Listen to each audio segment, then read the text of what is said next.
Bien-aimés frères et sœurs, vous connaîtrez la vérité et la vérité vous affranchira. Ça, c'est pas moi qui le dis, c'est la Bible qui le dit. Mais moi, je vous dis mieux. Vous connaîtrez la vérité historique, notamment celle de vos ancêtres kémites, et vous aurez une vision globale de ce que c'est que la vraie souveraineté politique. J'ajoute, vous reviendrez à la spiritualité africaine ancestrale et vous comprendrez les enjeux de l'indépendance économique. Et pour terminer, vous accepterez votre identité culturelle kémite et vous obtiendrez deux choses. La première, c'est la paix. La seconde, c'est le développement, à une condition. L'unité de toute l'Afrique noire, l'unité de tous les Noirs du monde entier. Otep à tous, bienvenue sur la chaîne des panafricanistes par essence, par conviction et par excellence. Celle des citoyens kémites par nécessité et obligation de combat. Nous sommes une chaîne qui n'est guidée que par nos ancêtres et rien que par les ancêtres qui appartiennent à l'égrégore du monde noir. Par conséquent, nous ne croyons en aucun Dieu venu de l'étranger. Toutefois, cette vidéo n'est aucunement destinée à inciter à la haine ou à la violence, car nous menons un combat qui est d'abord et avant tout spirituel, intellectuel et démocratique. Ensuite, il est politique, géopolitique et géostratégique. Contre l'impérialisme, le colonialisme, le néocolonialisme et l'endocolonat, qui sont tous qualifiés de crimes contre l'humanité. Nous menons ce combat sur la base du principe fondamental que nous avons hérité de nos ancêtres kémites, qui est celui de la Mahat, c'est-à-dire solidarité, vérité et justice. Vous êtes donc en droit de connaître la vérité et nous avons l'obligation de vous dire la vérité, rien que la vérité, afin que justice soit rendue au continent africain. Et ça, c'est notre modeste contribution dans cette noble lutte en faveur de la souveraineté, la dignité, la solidarité et l'unité africaine. C'est exactement ça que nous appelons le panafricanisme. Bien-aimés frères et sœurs, nous allons encore une fois de plus faire le bilan à mi-parcours. Nous sommes au premier jour du sommet Russie-Afrique. Donc, on doit faire le bilan de cette première journée. Qu'est-ce que ça a apporté aux pays africains? Et on doit comparer à ce que les autres nous proposent, ou nous ont toujours proposé. Depuis les indépendances, je dis bien, depuis les indépendances, où on a reconnu que nous sommes maintenant des États souverains, donc on va travailler maintenant comme État à part égale. On doit avoir des rapports gagnant-gagnant. On va voir, qu'est-ce que ça donne. Nous allons prendre le cas d'un seul pays. Nous allons prendre deux domaines. L'éducation et l'énergie nucléaire. Le pays que nous allons prendre comme exemple, c'est l'Éthiopie. Vous savez que l'Éthiopie a des relations avec la Russie, ça fait déjà plus de 125 ans.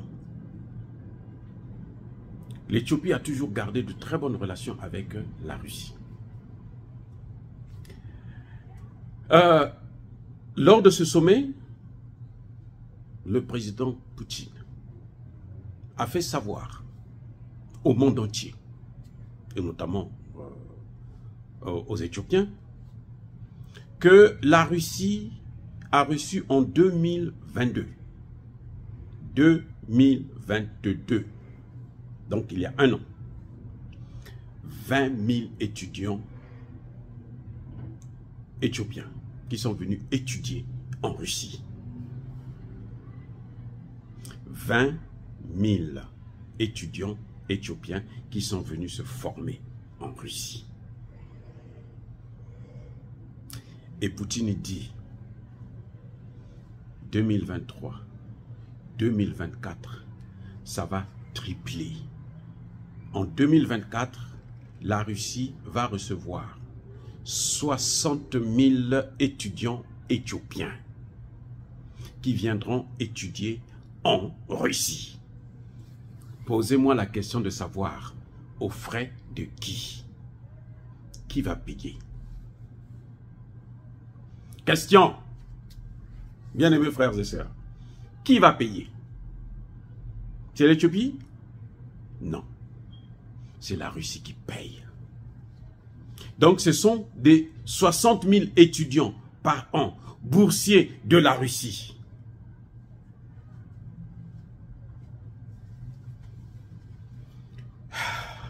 Vous savez, ça, quand j'ai entendu ça, ça seulement là, quand j'ai entendu ça, j'étais trop content.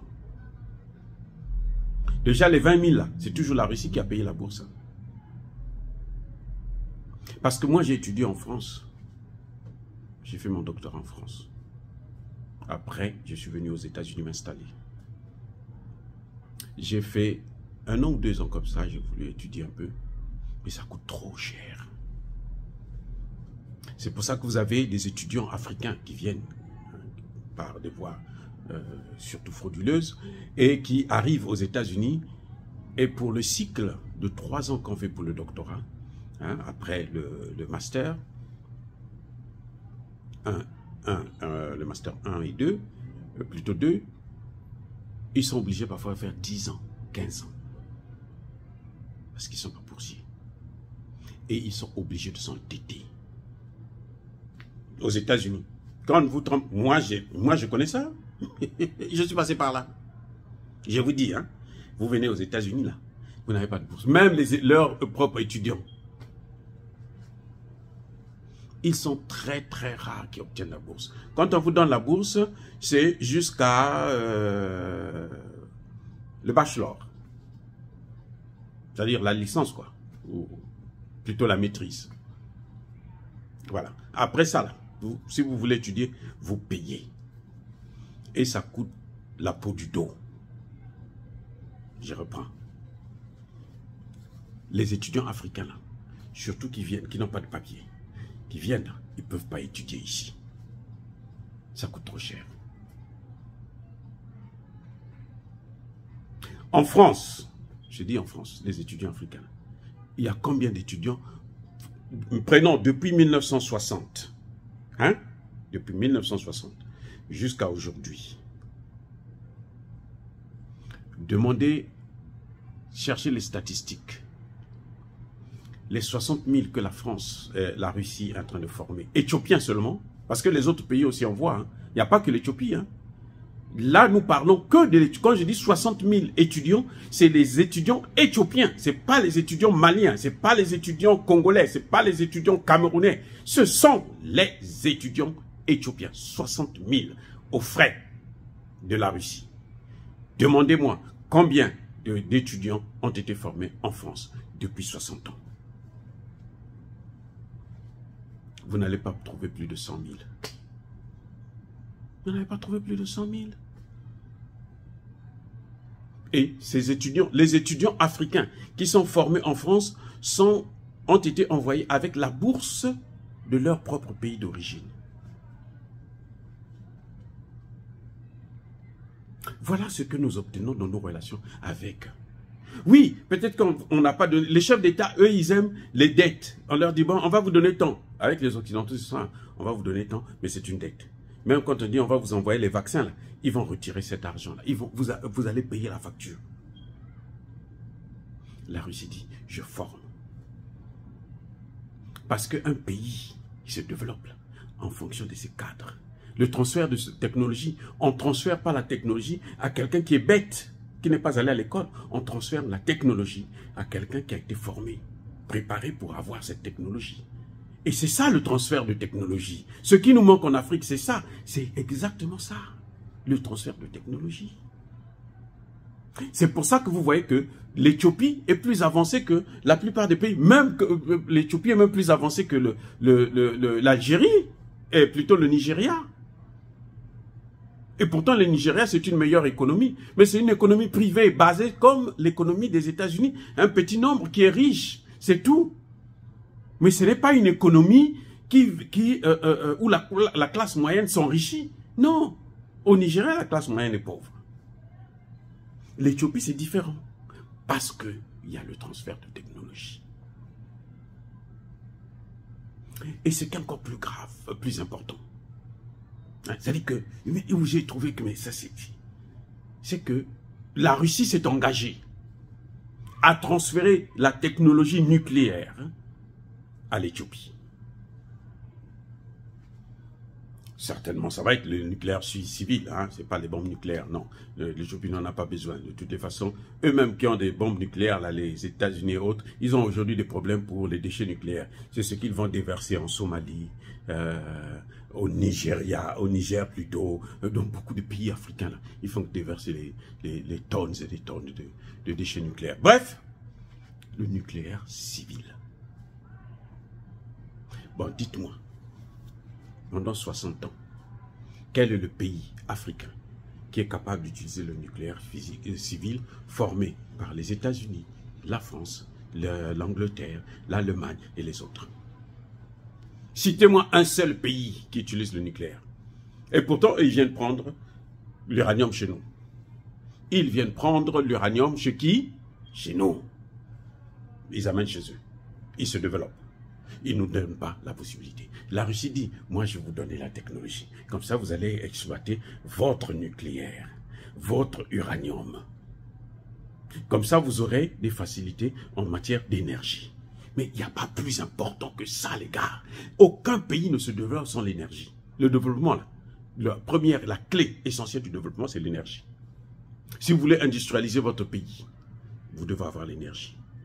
Vous savez, en ce moment, ce qui se passe, les entreprises européennes sont en train de fuir pour venir aux États-Unis parce que l'énergie est moins chère. Nous avons toute la matière première pour fournir de l'énergie. On nous interdit. On n'a pas la technologie. La Russie dit, on va vous donner ça. Dire cela, c'est inciter à la haine ou à la violence. Non.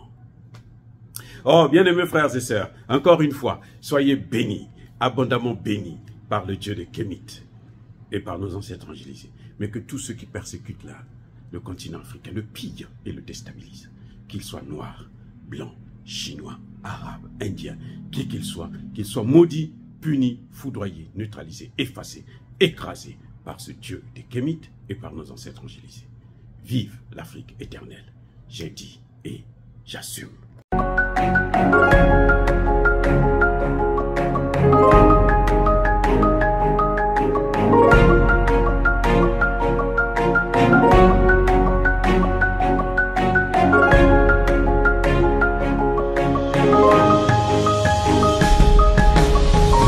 Eux, ils marchent par la foi et non par la vue. Mais moi, je vous conseille vivement de marcher par la connaissance scientifique et historique, notamment celle de nos ancêtres kémites, par les 5 sens et par l'intelligence. À vous, à Pierre.